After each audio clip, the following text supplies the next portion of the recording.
Bonjour, c'est Jules Lavie pour Code Source, le podcast d'actualité du Parisien.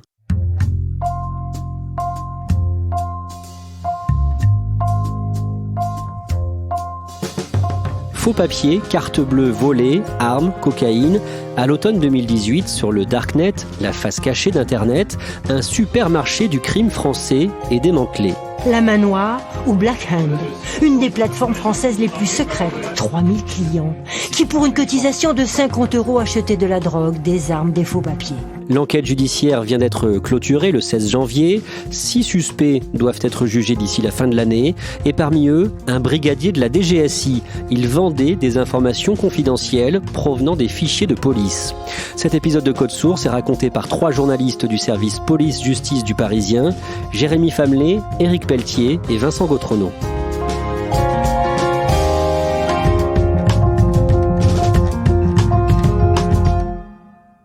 Jérémy Famelet, le 24 septembre 2018, que se passe-t-il à la DGSI à Levallois-Perret? C'est une scène assez surréaliste pour un service à la culture du secret. Un fonctionnaire de la DGSI, un enquêteur en antiterrorisme, est arrêté sous les yeux de ses collègues. En fait, il est convoqué par son chef de service pour un motif futile. Puis, un enquêteur qui est au fond du bureau va lui demander « Est-ce que c'est toi, Horus ?» Il ne va pas répondre, mais il va être menotté, puis transféré immédiatement dans les locaux de garde à vue où il entend lui-même les suspects. On va prendre le temps de raconter cette histoire du début. D'abord, Jérémy Famelet, qu'est-ce qu'on sait de l'enfance de cet homme qui a aujourd'hui une trentaine d'années? Ce policier qu'on va appeler Cédric, il a grandi en Normandie. Il est dans une famille qui évolue dans le milieu des forces de l'ordre. Et lui, il rentre dans la police en 2009 en tant que gardien de la paix. C'est le plus bas de l'échelle.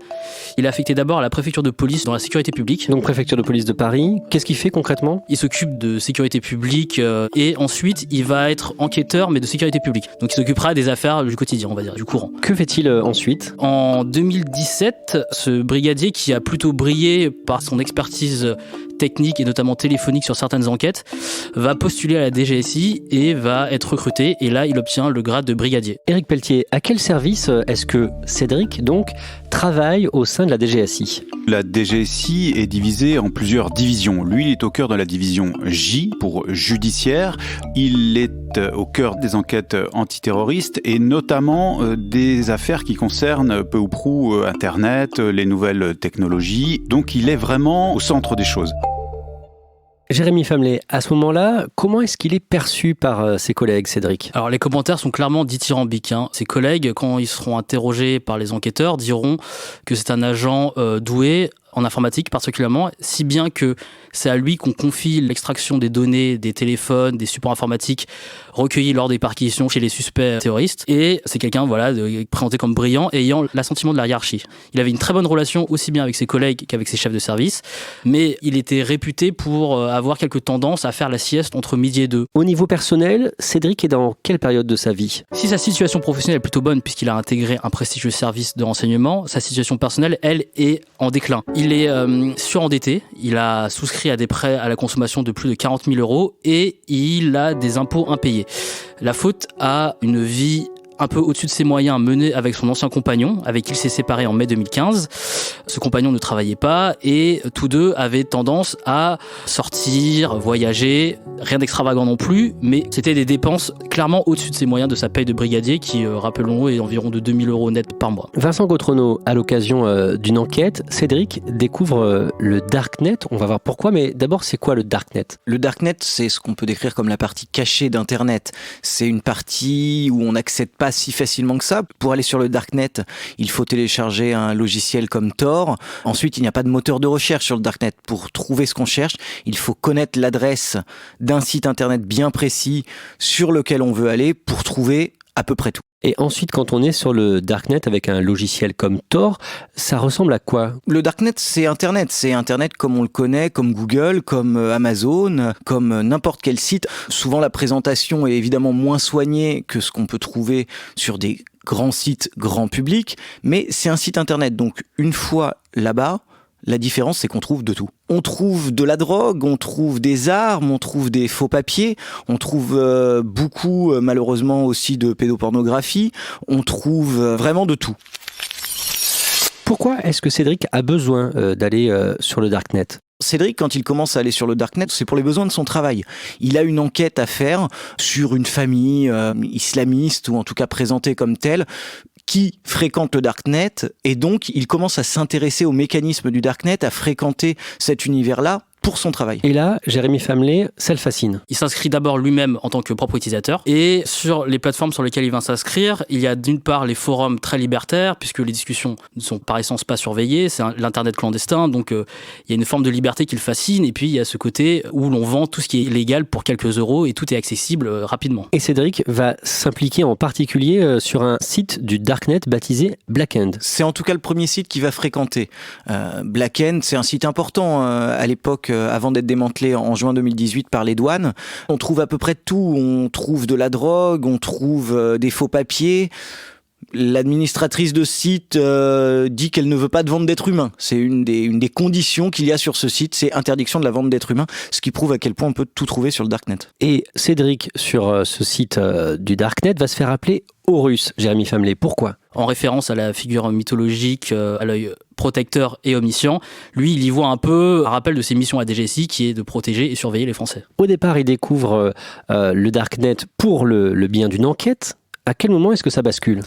Au départ, il va être alpagué par un des internautes notoires du site Blackend, justement, un certain Jojo de la Vega, c'est son pseudonyme. En fait, c'est un chômeur des Bouches-du-Rhône qui est réputé faussaire. Ce faussaire a besoin, pour fabriquer des faux documents, d'informations de personnes réelles dont il va usurper l'identité. C'est là qu'il fait appel à Horus en lui demandant « Est-ce que tu ne connais pas quelqu'un qui pourrait m'obtenir des informations tirées de vrais permis de conduire et de cartes d'identité ?» Et c'est là où il va accepter, parce qu'il se rend compte que c'est de l'argent facile, pour peu de risques. Enfin, c'est ce qu'il croit. Sur cette plateforme qui s'appelle Blackend, il y a ce qu'on appelle des shops, des petites officines, des boutiques où les gens peuvent vendre différentes choses. Que va vendre Éric Pelletier, Cédric, sur ce site ? Il vend des choses qui sont tirées des fichiers de police auxquels il a accès. Chaque fonctionnaire peut avoir accès à ces fichiers pour autant qu'il rentre son numéro d'identifiant informatique.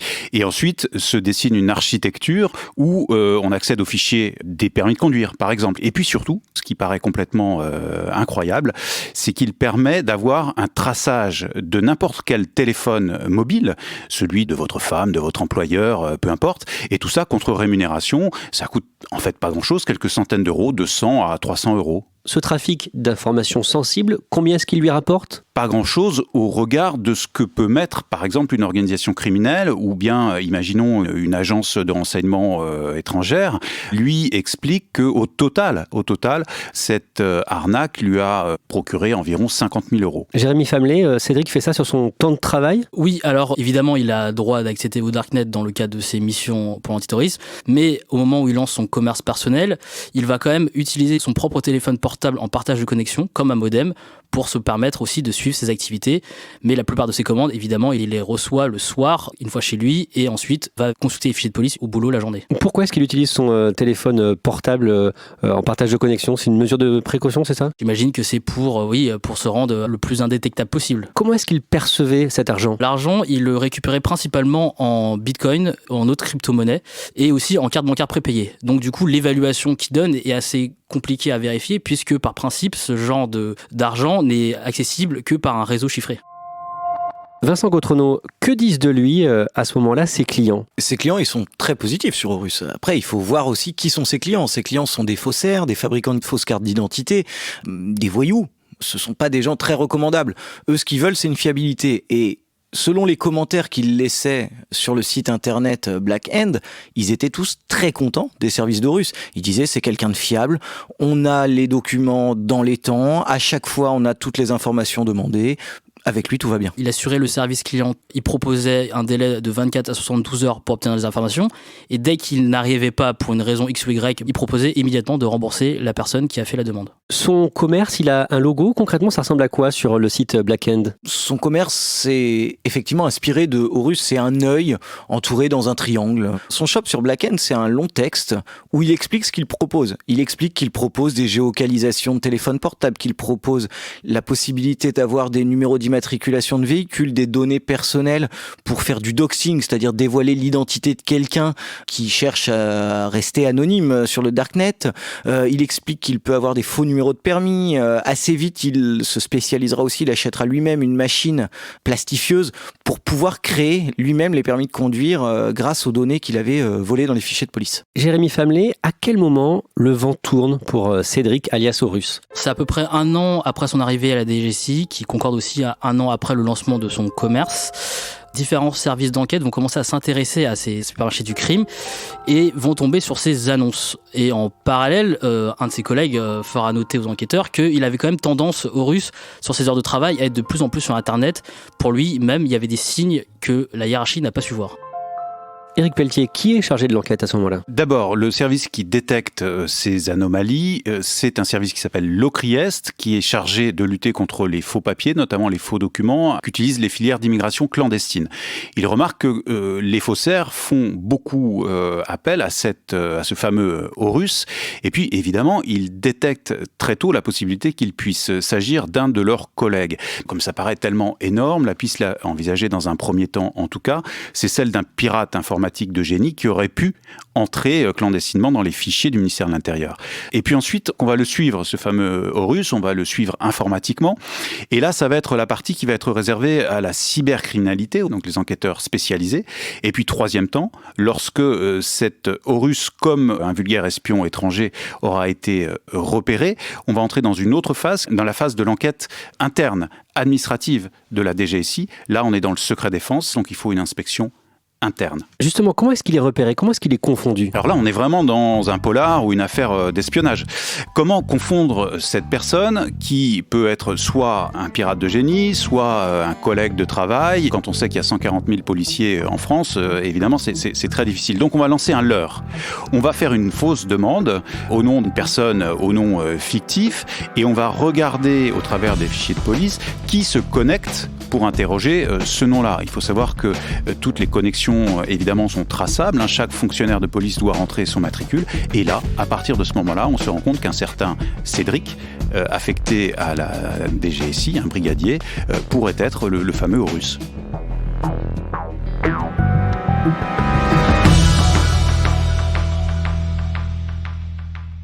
Vincent Gautronot, Cédric, alias Horus, n'est pas le seul membre des forces de l'ordre à vendre des informations sensibles sur la plateforme Black End. Une fois Horus mis hors d'état de nuire, les enquêteurs ils vont pas se contenter de lui. Ils vont interpeller ses clients, dont le fameux faussaire Jojo de la Vega. Cette personne, elle est placée en garde à vue et elle dit assez vite « Oui, j'avoue que je me doutais que Horus était un membre des forces de l'ordre. » Et les policiers insistent et lui disent « Est-ce que c'était la seule personne à qui vous achetiez des données, des informations ?»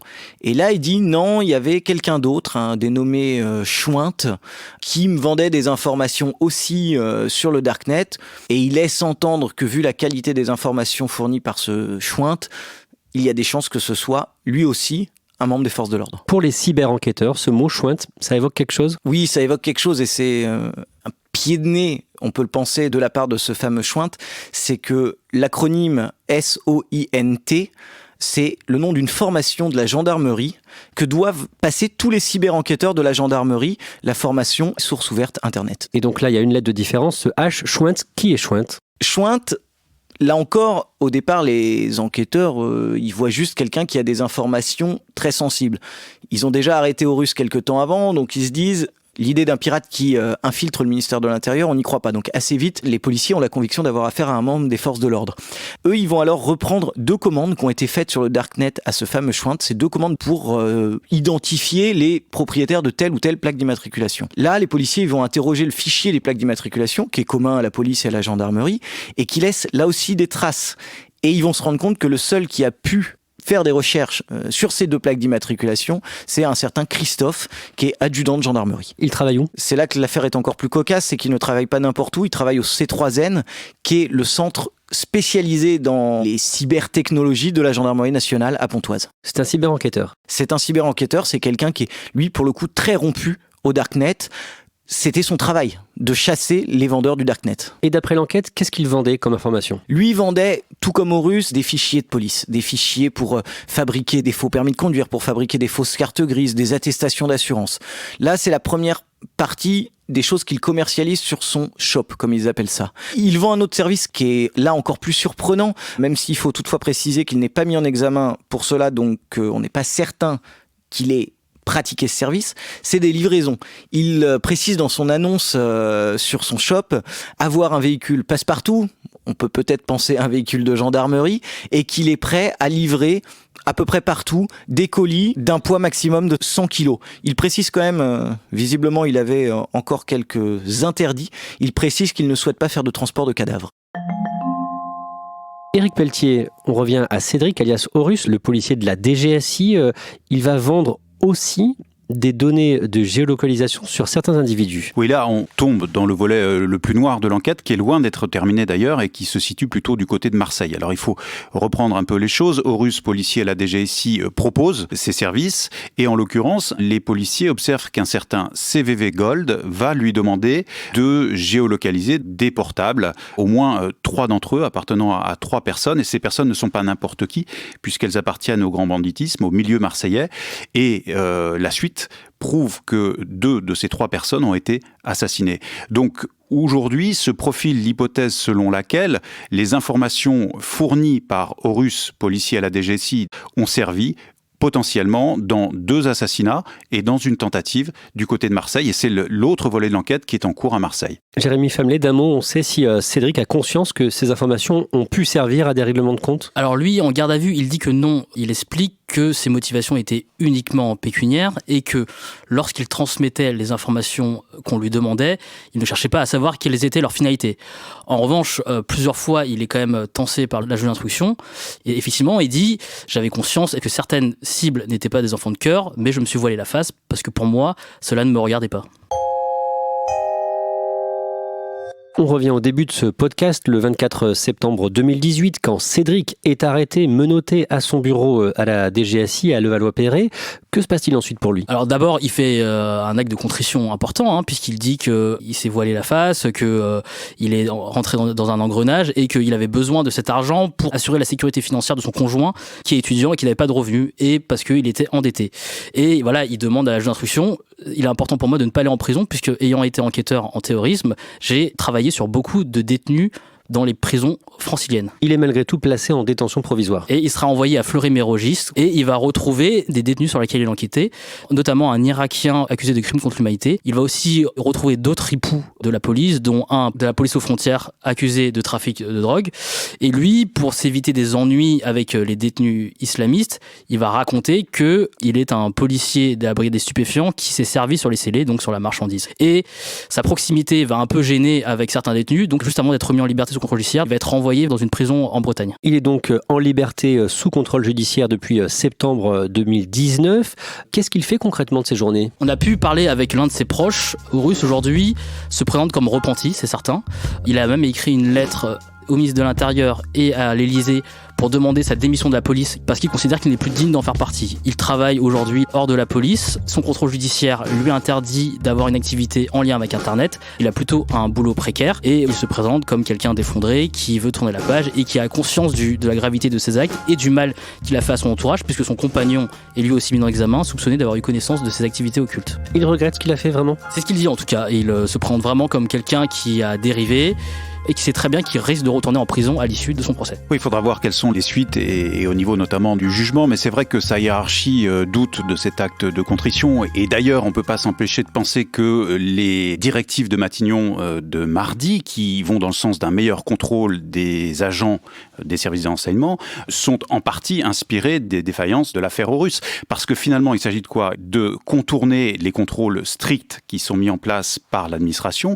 Et on a quelqu'un dans la place qui, à des fins personnelles et avec de la corruption, va permettre d'espionner à peu près n'importe quel Français. Au-delà des cas de Cédric et de Christophe, qui sont les plus surprenants parce qu'il s'agit de cyber-ripoux, est-ce qu'on sait qui animait cette fameuse plateforme Black End sur le Darknet ? Oui, les policiers l'ont découvert au cours de leur enquête et ont là aussi été étonnés. Ils sont tombés sur une jeune femme de 30 ans, mère de 2 enfants, sans emploi, installée dans le nord de la France, une mère divorcée, en tout cas séparée de son conjoint, une femme qui n'a pas de compétences particulières en informatique, surnommée sur le site Anouchka.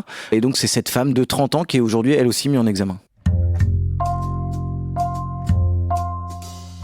Merci à Jérémy Famelet, Éric Pelletier et Vincent Gautronneau. Production Clara Garnier-Amouroux, réalisation Benoît Gillon.